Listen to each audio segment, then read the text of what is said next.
Hello friends, आप सभी का स्वागत है हमारे और आपके YouTube channel Mukhtiar pet care में। सो फ्रेंड्स, आज की वीडियो एक Q&A वीडियो है जिसमें हम आपके द्वारा कमेंट सेक्शन में पूछे गए सवालों का आपको जवाब देंगे। आपके पशु में कोई भी समस्या है या फिर कोई रोग है, आपने उसके बारे में जिक्र किया था हमारे कमेंट सेक्शन में, तो आज हम आपको उस तकलीफों का ट्रीटमेंट या हल बताएंगे। तो अगर आपने अभी तक हमारा YouTube चैनल सब्सक्राइब नहीं किया है, नीचे रेड कलर के बटन को दबाकर आप हमारे YouTube चैनल को सब्सक्राइब कर सकते हैं ऐसी ही वेटनरी वीडियोस को देखने के लिए। साथ में बेल आइकॉन जरूर दबाएं हमारी न्यू वीडियोस की नोटिफिकेशन को पाने के लिए। ये सब्सक्रिप्शन बिल्कुल फ्री है। सो अब बात करते हैं आपके द्वारा पूछे गए क्वेश्चंस के बारे में जो आपने हमसे कमेंट सेक्शन में पूछे थे। तो सबसे पहले वीडियो शुरू करते हैं, जानते हैं पहला क्वेश्चन। तो ये सवाल किया है अनिल कुंडू जी ने। ये पूछ रहे हैं, हेलो जी, बफेलो का दूध बढ़ने के लिए कौन सा फार्मूला या इंजेक्शन यूज करें जी? तो देखिए सर, अगर आपके पशु का किसी कारण से दूध कम हो जाता है या दूध देने की क्षमता कम हो जाती है तो उसको बढ़ाने के लिए आप या तो फिर कैल्शियम का यूज कर सकते हैं, लिक्विड कैल्शियम। आप बीरबैक कंपनी का ऑस्टोबैट 4 दे सकते हैं या फिर येडिस कंपनी का कैप्सूल आता है, लिक्विड कैल्शियम होता है, ये यूज कर सकते हैं 100 ml पर डे।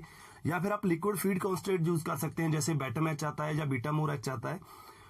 बीटामोर-एच या बेटामैच जो है, आपने अगर लिक्विड यूज कर रहे हैं तो 10 ml अपने पशु को एक दिन में एक बार देना है। अगर आपका पशु लिक्विड नहीं ले रहा है, किसी भी कारण से वो खा नहीं रहा है, तो आप बेटामैच का इंजेक्शन दे सकते हैं 5 ml IM रूट से अपने पशु को हफ्ते में एक बार। नेक्स्ट क्वेश्चन है मेरिया अमित का। ये पूछ रहे हैं, IM का मतलब गर्दन पर ना सर? देखिए सर, IM का मतलब गर्दन पर नहीं होता है। आप IB भी गर्दन पर ही दे सकते हैं या SCB जो है वो गर्दन पर दे सकते हैं। IM का जो मतलब है वो होता है इंट्रामस्कुलर, मींस मांसपेशीगत इंजेक्शन देना है, अपने पशु के मसल में देना है, मांसपेशी में देना है, उसे IM बोला जाता है। जैसे IB जो होता है नाड़ में देते हैं, SC जो होता है वो चमड़ी के नीचे होता है। इसी प्रकार से IM जो होता है वो अपने मांसपेशी में देना है, मसल में देना है। नेक्स्ट क्वेश्चन हमें किया है मोहन पटेल MP ने। सर, कटड़े के मुंह में गाल दोनों साइड चले गाभ हैं, खून आता है और FMD नहीं है, ट्रीटमेंट हो तो बताओ। देखिए सर, अगर आपके पशु को जख्म हो जाते हैं, अगर मुंह के गालों के साइड पर हैं, बाहरले हिस्से पर हैं, एक्सटर्नल पे हैं, तो आप बीटाडीन लगा सकते हैं उन पर, या फिर आप फटकड़ी पीसकर अपने पशु की गाल पर लगा सकते हैं।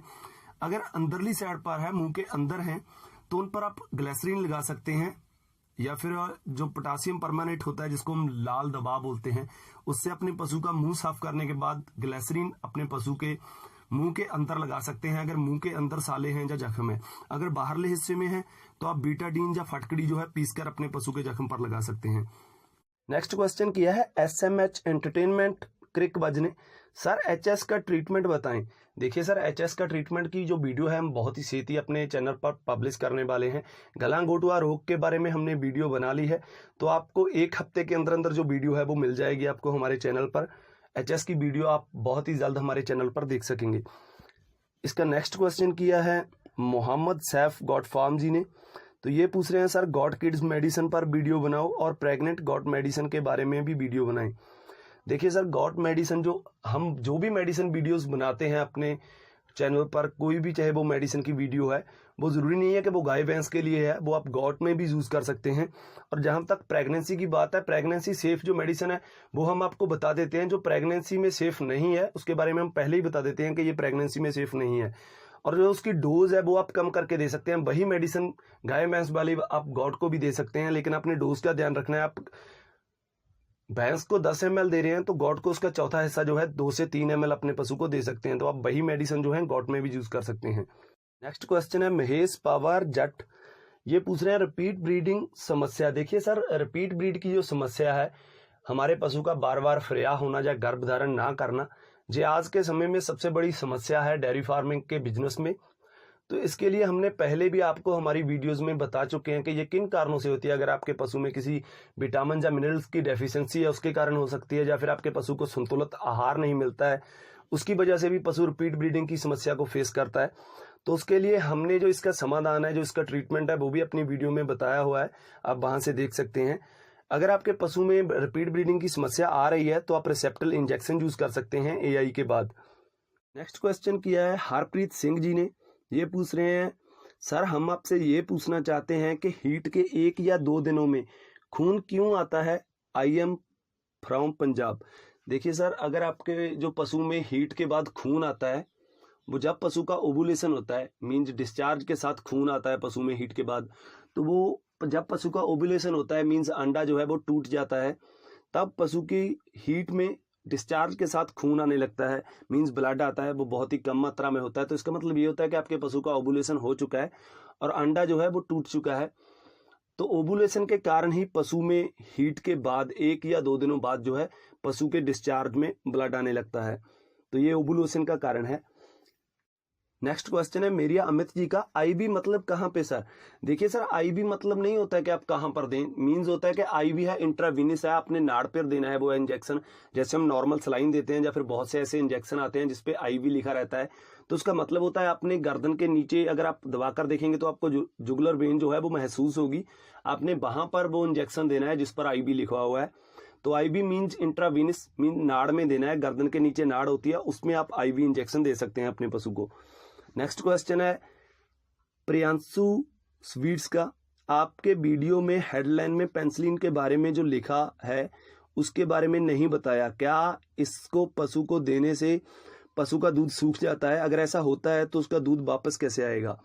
तो सर, पेंसिलिन के कारण जो है पशु के दूध की जो क्षमता है वो कम हो सकती है, थोड़ा असर पड़ सकता है पशु की दूध देने की क्षमता पर, वो आपको कम दूध दे सकता है पेंसिलिन इंजेक्शन देने के कारण या फिर आइसोफ्लूइड इंजेक्शन देने के कारण।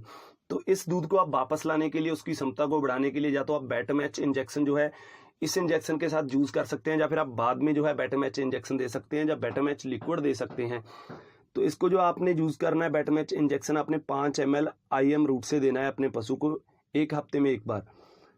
नेक्स्ट क्वेश्चन है लिपुटेक का, क्या करने में यह नहीं होगा? तो ये खुरपका मुंह पका रोग के इलाज में इन्होंने पूछा है।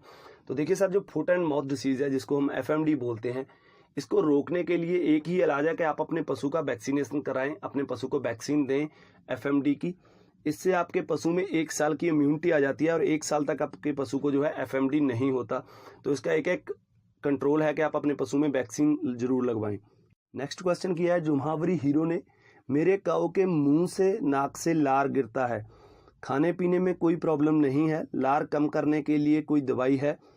देखिए सर, अगर आपके पशु के मुंह से लार गिर रहा है, चाहे वो ज़्यादा गिर रहा है कम गिर रहा है, वो कोई प्रॉब्लम नहीं है, क्योंकि उनको ज़रूरत होती है सलाइवा की अपने भोजन को पचाने के लिए। अगर नाक से आपके पशु के डिस्चार्ज हो रहा है या फिर लार गिरता है या फिर पानी गिरता है, तो उसको रोकने के लिए आप डॉक्टर जॉन की होम्योपैथिक मेडिसिन आती है ब्रांचिस बेट, वो यूज़ कर सकते हैं। उसको आपने 10 ड्रॉप्स अपने पशु को 10 बूंदें दिन में 3 बार देनी है, जिससे उसके नाक में जो डिस्चार्ज हो रहा है वो बंद हो जाएगा। तो नाक से जो डिस्चार्ज होता है वो एक रोग है, मुंह से लार गिरना कोई रोग नहीं है सर।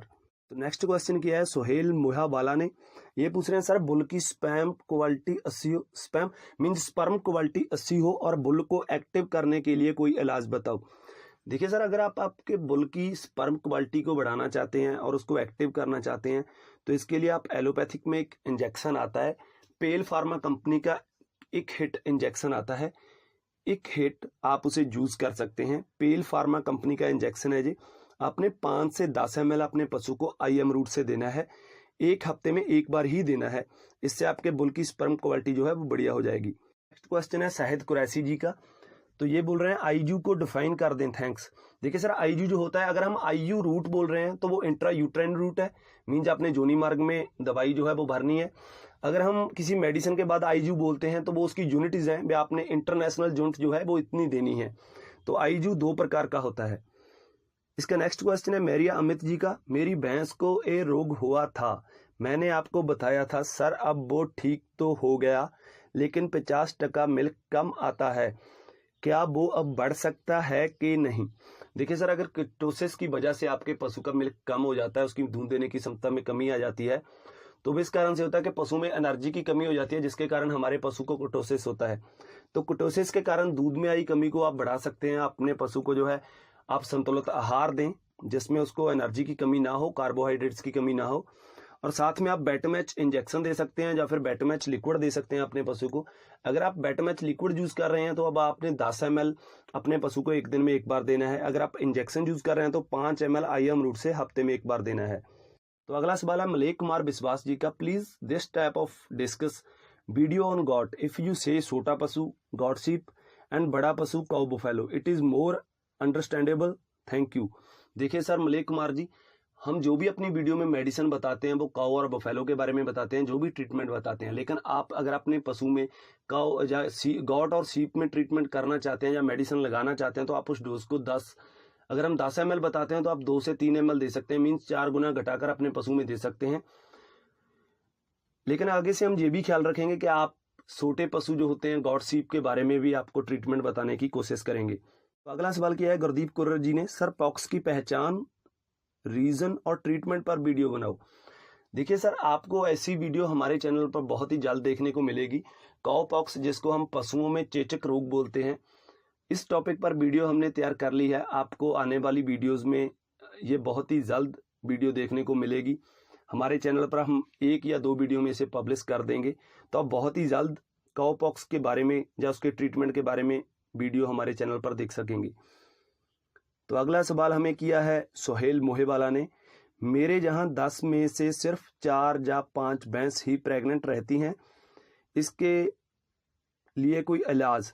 तो देखिए सोहेल जी, आपके अगर पशु में रिपीट ब्रीडिंग की समस्या है, मीन्स आपके पशु बार बार रिपीट ब्रीडिंग कर रहे हैं, फ्रेया हो रहे हैं, गायबन नहीं ठहर रहा है, तो उसके लिए हमने स्पेशल हमारी वीडियो है रिपीट ब्रीडिंग समस्या पर, रिपीट ब्रीडिंग प्रॉब्लम पर, या फिर आप एआई में देख सकते हैं। हमने उसमें इंजेक्शन बताया आपको, रिसेप्टल इंजेक्शन यूज कर सकते हैं एआई के बाद। जो आपका पशु बार बार रिपीट ब्रीडिंग कर रहा है, आप उसको मिनरल मिक्सचर दें, साथ में अगर आप फिर भी वो रिपीट ब्रीडिंग कर रहा है तो आप रिसेप्टल इंजेक्शन दे सकते हैं। आप जब भी एआई करते हैं तो उसके बाद आप रिसेप्टल इंजेक्शन जो है अपने पशु को दे सकते हैं। तो अगला सवाल पूछा है त्रिलोक सिद्धि जी ने, ये पूछ रहे हैं, सर भैंस का एक थन ऊपर चढ़ा हुआ है, कैसे ठीक हो सकता है? देखिए त्रिलोक जी, अगर आपके पशु का किसी बीमारी के कारण जो थन है वो बेकार हो जाता है, जैसे मस्टैटस में पशु में अगर किसी थन में दूध आना बंद हो जाता है और वो थन बेकार हो जाता है, तो उससे जो है उसका ट्रीटमेंट करना बहुत ही मुश्किल होता है। अगर किसी बीमारी के कारण उसका थन जो है बेकार हो जाता है तो वो ठीक नहीं होगा। अगर किसी और कारण से वो ऊपर चढ़ गया तो आप अपने पशु को डॉक्टर जॉन की मेस्ट्रीसन प्लस मेडिसिन आती है ड्रॉप्स, वो दे सकते हैं, उससे ठीक हो जाएगा। अगला क्वेश्चन है अमित राय जी का, पशु के बच्चेदानी के मुंह पर गांठ हो जाए, एआई कैसे होगा, कृपया दबा बताइए। देखिए सर, अगर आपके पशु के बच्चेदानी के मुंह पर, जिसको हम सर्विक्स बोलते हैं, उस पर गांठ बन जाती है, लंप्स पैदा हो जाती है, तो उसे ठीक करना बहुत ही नामुमकिन है। ऐसे पशु जो हैं वो पूर्ण रूप से बांझ हो जाते हैं। अगर वो कोई ट्यूमर है या गांठ बन जाती है, वो किसी ट्यूमर की वजह से बनती है, तो ऐसे में आप पशु का कोई भी ट्रीटमेंट नहीं कर सकते हैं। या फिर आप उसको एक ही एक मार्ग इलाज से, मीन्स आप अपने पशु का ऑपरेशन करके या सर्जरी करवाकर उस गांठ को निकाल सकते हैं, नहीं तो फिर इसका आप दवाई के जरिए कोई भी ट्रीटमेंट जो है अपने पशु का नहीं कर सकेंगे। नेक्स्ट क्वेश्चन है हरप्रीत सिंह, सर प्लीज ਇਹ ਦੱਸੋ ਕਿ ਹੀਟ ਤੋਂ 2 ਜਾਂ 3 ਦਿਨਾਂ ਬਾਅਦ ब्लड क्यों आਉਂਦਾ है सर, इस विच एआई कदों करवाना चाहिए सर? देखिए सर, जब आपके पशु के डिस्चार्ज में ब्लड आता है तो उस समय पशु का ओवुलेशन होता है, मींस अंडा जो है वो टूट जाता है या फिर ओवरी से गिर जाता है। ऐसी स्थिति में वो अंडा टूट जाने के कारण पशु की डिस्चार्ज में ब्लड आने लगता है। तो ऐसे में आप एआई करेंगे तो उसका कोई भी पशु का जो गर्भ है वो नहीं ठहर पाएगा। ये बहुत ही लेट होगा एआई करना, क्योंकि इसे लेट प्रेगनेंसी या लेट हीट पीरियड बोला जाता है। आपने जब भी अपने पशु में एआई करनी है तो आप ये ध्यान रखें कि हीट, जब आपके पशु की हीट शुरू होती है उससे 8 से 10 घंटों बाद जो है आप एआई कर सकते हैं। मीन्स अगर आपके पशु को शाम को हीट आती है तो अगले दिन सुबह आप एआई कर सकते हैं, या फिर अगर सुबह आती है तो आप शाम को एआई करें। ये एक सही टाइम है अपने पशु में एआई करने का। तो फ्रेंड्स, ये थे हमारे कुछ सवाल जो हमारे सब्सक्राइबरों ने हमसे पूछे, जिसका हमने आपको जवाब दिया। तो अगर आपको हमारी ये वीडियो अच्छी लगी तो लाइक कीजिए हमारी इस वीडियो को, साथ में शेयर करें अपने दोस्तों के साथ। अगर उनके पशुओं में भी ऐसी कोई प्रॉब्लम है तो उन्हें उनका सल्यूशन मिल जाएगा। साथ में ऐसी ही वेटनरी वीडियोस को देखने के लिए सब्सक्राइब करें हमारे चैनल को।